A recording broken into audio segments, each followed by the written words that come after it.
Hello guys, তোমাদেরকে আমার new ভিডিওতে স্বাগতম। তো ভিডিওটি ভালো লাগলে তোমরা লাইক ও সাবস্ক্রাইব করে দিও।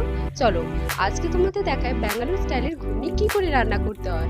তো প্রথমে এগুলো ভালো করে সেদ্ধ করে নেবে, এরপর ভালো করে ধুয়ে নিতে হবে। তারপর কড়াই গরম করে সেখানে তেল দিতে হবে।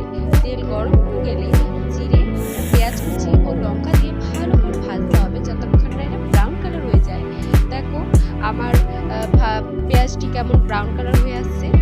এরপর এটি ব্রাউন কালার হয়ে গেলে পেঁয়াজ বাটা, রসুন বাটা, লঙ্কা বাটা ও আদা বাটা দিয়ে জল দিয়ে মশলা কষানোর জন্য ঢাকা দিয়ে রাখতে হবে।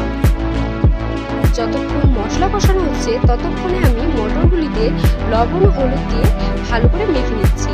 আর হ্যাঁ, দুটো আলু সেদ্ধ করে ভালো করে ম্যাশ করে দিবে কিন্তু। দেখো আমার মশলা কষানো একদম কমপ্লিট।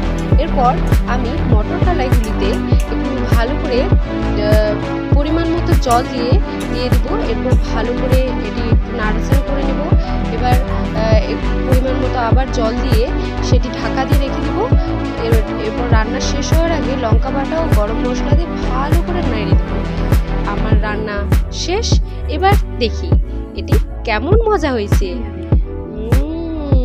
অনেক মজা হয়েছে।